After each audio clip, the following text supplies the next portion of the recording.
My dear brothers, I wrote you 2 notes 6 hours before the night of Regaib.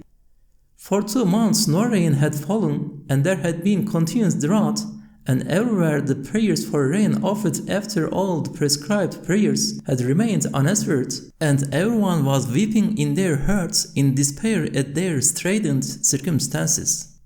Then, suddenly, when the copy of Hizb Nuriya was handed over together with the paper, I am completely certain as a sort of miracle of the Prophet Muhammad, upon whom be blessings and peace, on the night of Regaib the angel of thunder uttered resounding, crashing glorifications the like of which I had never in my life heard before, nor had others heard it, and such mercy poured down that it brought the holiness of the night to the most obstinate person even, and the importance in the view of the whole universe, and all the centuries of the prophets, upon whom be blessings and peace, coming to this visible world, and that he was sent as a mercy to all the worlds.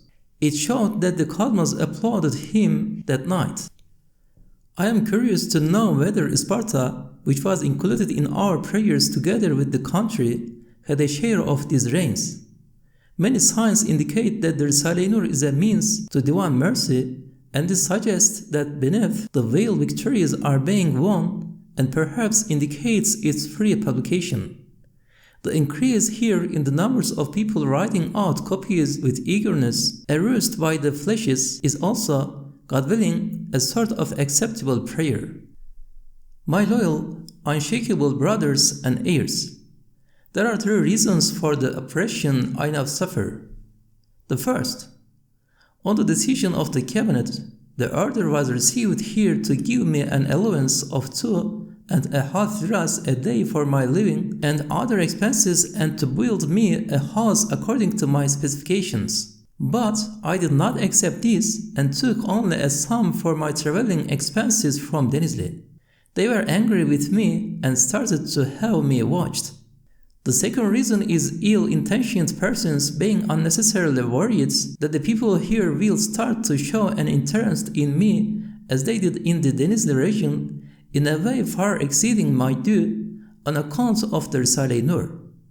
The third are the malicious pretexts voiced by the governor of Afyon, intending to take revenge on me for the sake of that man who died. But divine determining transformed their tyranny into mercy for me and advantages. Don't worry about me. One advantage is that they silence only me rather than the Risale-i Nur. But in my place it speaks wonderfully with hundreds of tongues, and its students with thousands. They teach these lights to those unilluminated heads. There are numerous signs that their obduracy has been broken by their starting to study other parts of the Risale-i Nur, on having been made curious by the fruits of belief, and especially by the conclusive proof of God's collection. Just as they are being busy with my person aids the Risale-i Nur's free spirit to an extent, so they are not allowing me to meet with my brothers is another advantage. In fact, it was truly advantageous that one of my brothers came all this way to see me, spending 100 liras, and had to turn back without doing so. The groundless suspicions of malicious and mischievous people would be aroused if the door were to be opened and visitors were to pour in from everywhere, and it would also be detrimental to our principles and weigh at the mystery of sincerity. My isolation is therefore an instance of divine grace for us. The gains in these blessed months are 100-fold. We have the greatest need for the prayers for our blessed brothers and sisters and the innocent children and respected elderly.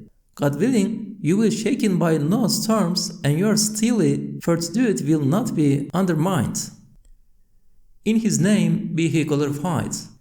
This is the answer I have been obliged to give to a question that has been asked from several angles, both explicit and implicit. Peace be upon you and God's mercy and His blessings.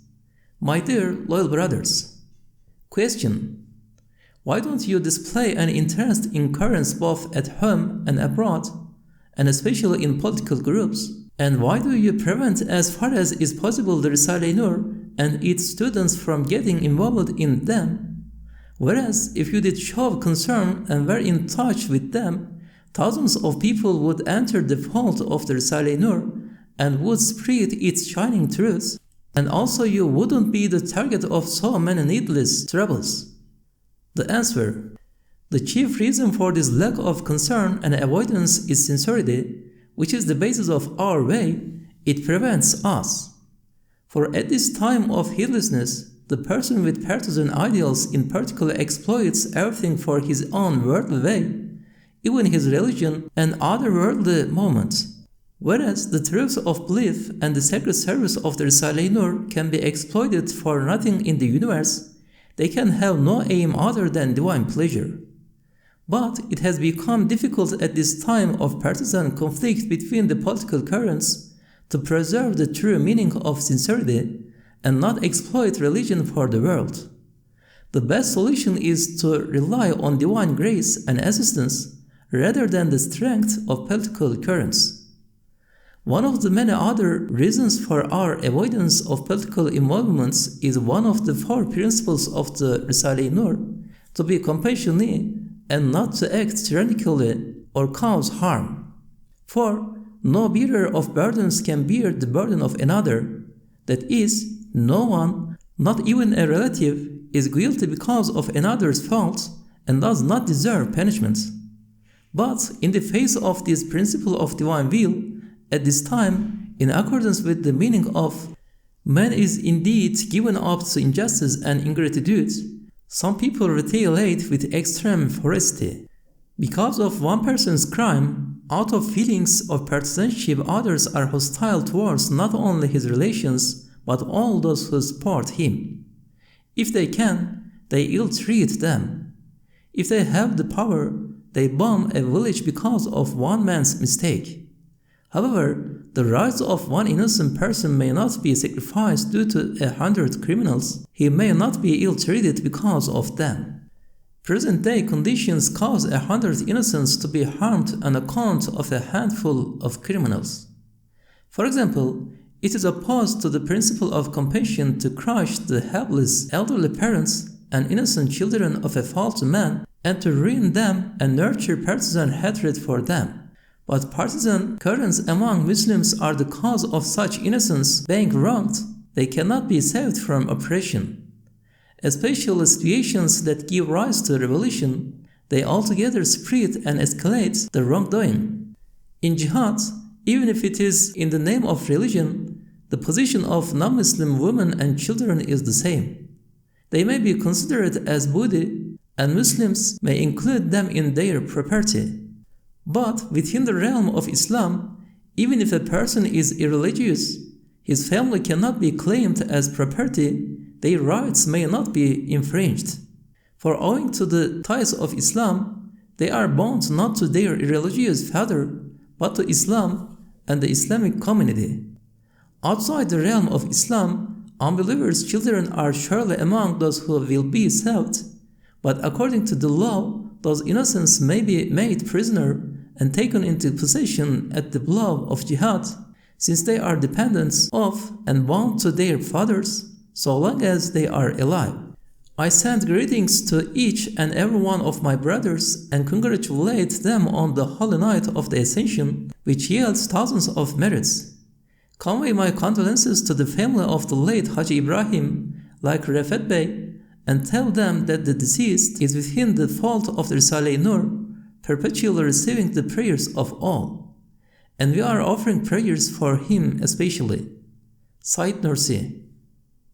My dear loyal brothers, a short answer to one of our brothers' question.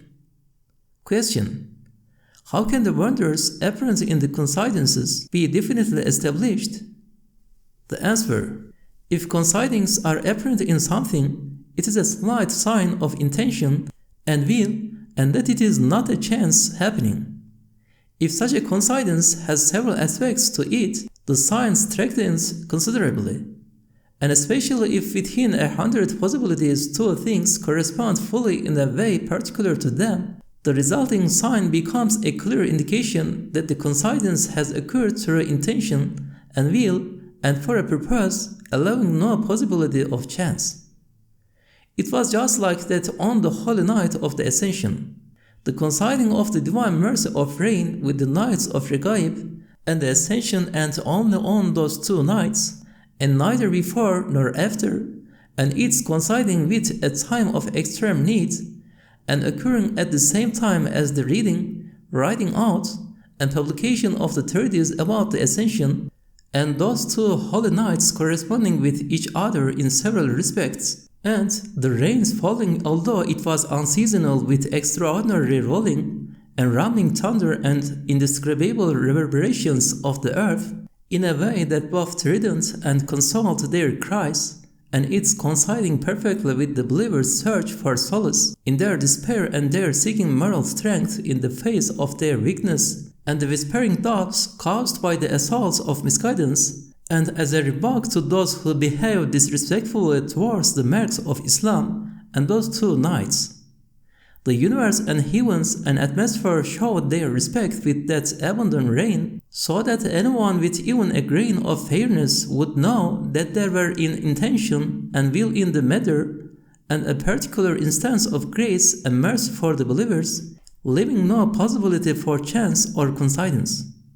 That is to say, the reality of the Ascension is a miracle of Muhammad, upon whom be blessings and peace, and his greatest instance of wonder-working. And just as his rising to the skies on the staircase of the Ascension demonstrated his, upon whom be blessings and peace, eminence and stature to the dwellers of the heavens, so the Ascension this year displayed a wonder and marvel and demonstrated to the earth and to the people of this country the esteem and respect in which he, upon whom be blessings and peace, is held by the universe. My dear loyal brothers, according to the hidden indications of the Gawsul Azam and Imam Ali, that the writing of the Risale-i Nur will be completed in 64. This means that after that date, only explanations, appendices, and glosses will be written. In this connection, and by way of a reminder, 2 points occurred to my heart. The first, the Risale-i Nur will have students conformably with contemporary conditions and the nature of things, and foremost innocent children. For if a child is not taught the questions of belief thoroughly when small, in later years he can only assimilate the pillars of Islam and believe in his spirit with the greatest difficulty. Quite simply, it is as difficult as a non-Muslim accepting Islam, for it seems alien. It is even stranger for him if he observes that his parents are not religious and his mind is educated only with the secular sciences. The child is then contemptuous of his parents in this world and is a sort of tribulation for them, longing for them to die. And in the next world, he will be a plaintiff against them rather than an intercessor saying, "Why didn't you give me Islamic training and save my belief?" In consequence, the most fortunate children are those who enter the fold of the Risale-i Nur and serving and honoring their parents with good works, have merits written in their parents' records of good deeds, and become intercessors for them according to their degree.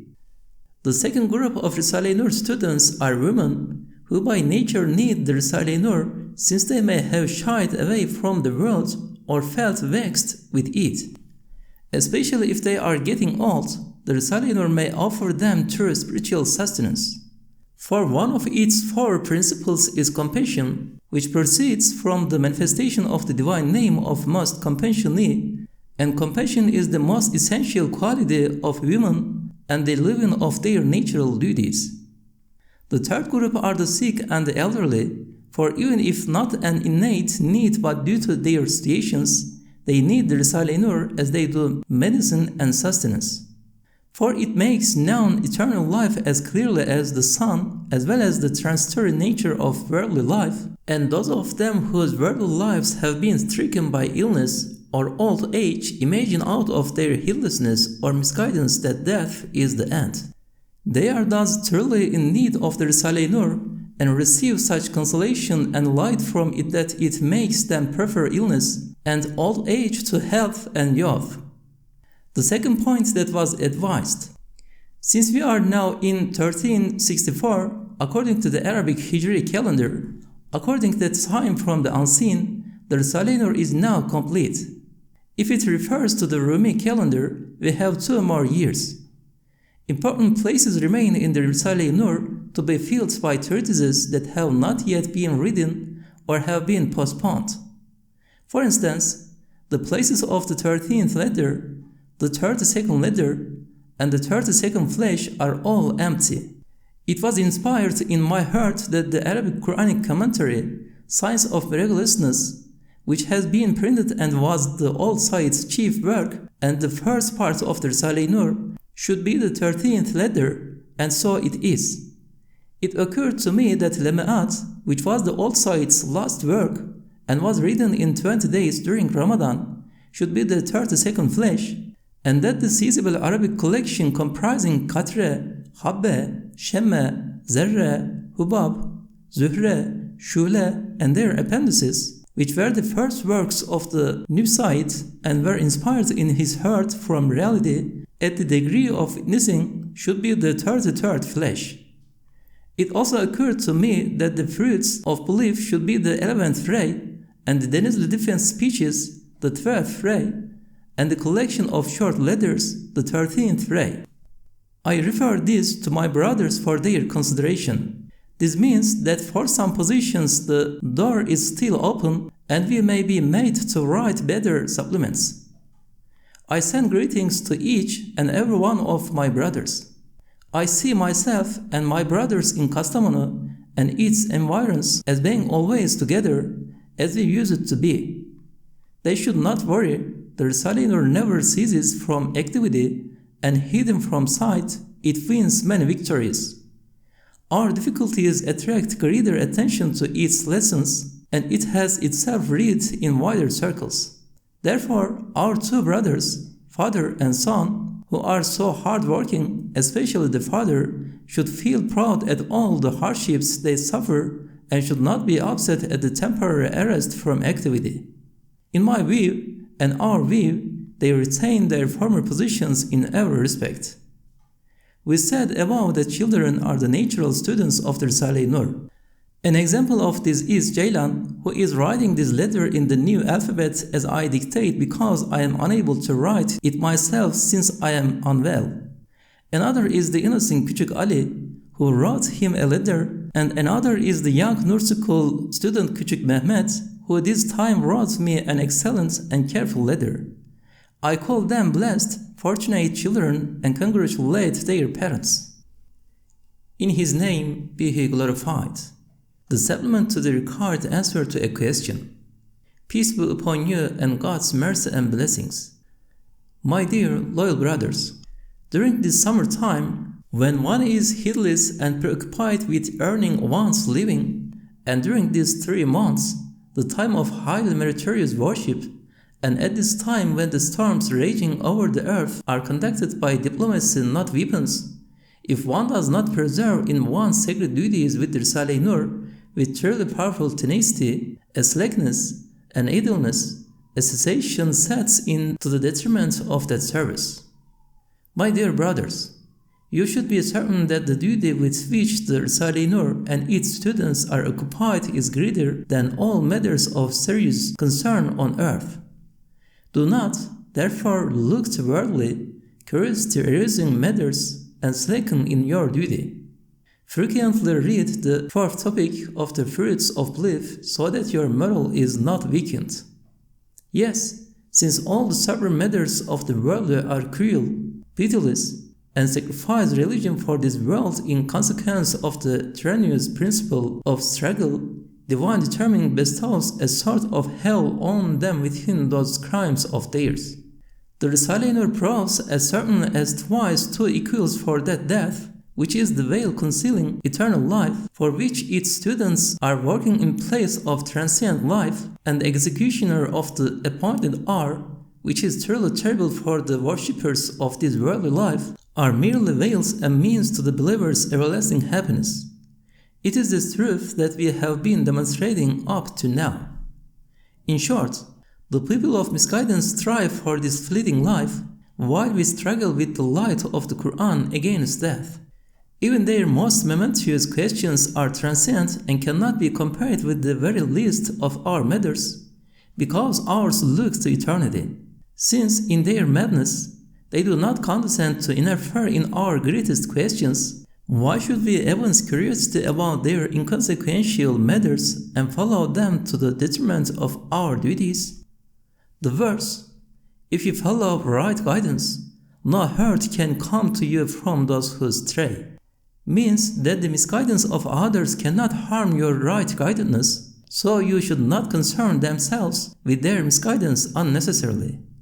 And the important Islamic principle, "those who comply with harm should not be assisted," means that anyone who looks favorably on harmful things should not be supported. They should not be pitied or shown leniency. These rules forbid us to pity those who knowingly condone and are happy at things that cause harm. We, therefore, should concentrate all our strength and curiosity and time on our sacred duty, and know that everything outside of it is trivial, and not waste our time on such things. For we hold light in our hands, not clubs. We cannot attack others, and if we are attacked, we show light. Our duty is a sort of luminous defense. One of the reasons this supplement was written was this. I put one of the Risale-i Nur students to the test. I asked him a couple of things about the Bosphorus question to learn what the excitement was and to find out what he thought about the political situation. I saw from his answer that he was interested and well informed. I said to myself, what a shame. This will be harmful for the work of the Risale-i Nur. Later, I gave him a severe warning. We have a principle. I seek refuge with God from the devil and from politics. If you feel pity for people, the principle cited above shows that they are not deserving of it. Just as paradise seeks people, so does hell seek them. The matters mentioned in the fifth ray are again becoming apparent. Said Nursi. A letter to Hafiz Mustafa, the Denizli businessman who is originally from Burdur. In his name be he glorified, and there is nothing but it glorifies him with praise. Peace be upon you, and God's mercy and blessings to the number of the letters of the Risale-i Nur. My dear, loyal brother and friend, successful in the service of the Qur'an. Welcome 1,000 times over. You have made me eternally indebted to you, and with your loyal friends, your efforts for the Risale-i Nur's freedom are so great and valuable that you have made not only us indebted to you, but all the Risale-i Nur students, indeed, this country, and even the Islamic world. For you came to the assistance for the believers and opened up the way to the Risale-i Nur's free dissemination. This last year, I have included you and those working with you in my prayers and spiritual gains, together with such heroes of the Risale-i Nur as the late Hafiz Ali and Husrev, and so it will continue. Every minute on the way here, a day, you have made me indebted to you as though you were engaged in the Risale-i Nur work. In addition, I shall never forget as long as I live the person known as the just judge and those working with him for the true justice they dispensed. I have included them in my spiritual gains these last 6 or 7 months. I am going to reply to my brothers about the part of the Risale-i Nur they delivered to me. Let them write out all of it. I give it to them as a gift. For from now on, they shall have a full share of the work. I have decided to look on the town of Denizli as the counterpart of my native town, and to include their dead and the living believers in the spiritual gains of both myself and of the Risale-i Nur students. I look on Denizli prison as a school of examination, and I send greetings to all those concerned with us, both in the town and in the prison, and especially to the board of judges, from whom we received true justice, and we pray for them. My dear loyal brothers, I no longer have any doubts at all that not only ourselves and Anatolia and the world of Islam applaud the Risale-i Nur's liberty, a consequence of this work of ours, The universe itself is gratified and the atmosphere and skies applaud it. For despite the severe need, for 3 or 4 months no rain fell. But then Denizli Court's decision to return to copies of the Risale-i Nur coincided with rain falling on the night of Regaib, just like on the night of the Ascension, showing that the Risale-i Nur is an instance of divine mercy. Then the mercy of rain falling in Emirdağ together with the accolades of the angel of thunder coincided with the decision to hand over the Risale-i Nur. Then the time of its being handed over a week later to the deputy in Denizli coincided with abundant rain falling in this region on the eve of Friday, just like the coinciding of the rain with the nights of Regaib and the Ascension. All these coincidences made one feel quite certain that just as the coinciding of 4 earthquakes with the seizure of the Risale-i Nur and its imprisonment was an objection on the part of the earth, so in the past 4 months the abundant rain which fell in the region of Emirdağ only on the eves of 3 Fridays, those of the nights of Regaib and the Ascension, and the first of the month of Shaban, coinciding with the 3 stages of the Risale-i Nur's release and freedom were congratulations and announcements of good news by the atmosphere, and was a powerful sign that the Risale-i Nur bears the meaning of mercy and spiritual rain. A truly subtle sign was seen yesterday when suddenly a sparrow appeared at the window and tapped at it. We made a move to make it fly away, but it remained. I felt obliged to tell Ceylan to open the window to see what it had to say. It entered the room and remained there till this morning. We left the room to eat and I went to my bedroom. I went out this morning and opened the door. Not a minute later, I returned and saw that another bird was chirping and singing in my room. I smiled and asked myself why such a guest had come. It looked at me for a full hour without flying away or being startled. I was reading. I put some breadcrumbs for it, but it did not eat them. I again opened the door and went out. When I returned 30 seconds later, it had gone. Later, the child who assisted me arrived and said, "I had a dream last night. Hafiz Ali's brother visited us. I told him that one of our brothers who resembles Hafiz Ali and Hüsrev is going to come here. 2 hours later, that same day, the boy came and said that Hafiz Mustafa had arrived. He had brought both the good news of the Risale-i Nur's release and some of my books that had been held by the court, and he solved the question of both the sparrow and the singing bird and his own dream, all of which proved that nothing is chance or coincidence. Could it be just chance that both the extraordinary appearance of the sparrow and the strange songbird flying in ant just looking at me and then disappearing, and the boy's dream turning out to be completely true all coincided with the Risale-i Nur's arrival here brought by such a person as Hafiz Mustafa? Is it at all possible that all this could be a mere chance and not be auspicious good news from the unseen? This is certainly not some unimportant matter. It is connected with the universe and with animals. As a Risale-i Nur student, I myself am content with the profits that fall to me as though they were worth thousands of gold sovereigns. An analogy may be made between this and the other hundreds of thousands of students and the benefits gained by believers in need of having their faith strengthened. Yes, since the Risale-i Nur has solved more than 100 of the mysteries of religion, the Sharia and the Qur'an, and it silences even the most obdurate atheists and proves as clearly as the sun in the face of obstinate, irreligious men of learning such Qur'anic truths as the prophets, upon whom be blessings and peace, ascension, and the resurrection of the dead that were supposed to be removed from pure reason, and has induced some of them to accept belief, it surely will attract the attention of the earth and the atmosphere to itself, and is a Qur'anic truth that will preoccupy the present and future, and is a diamond sword in the hands of the believers.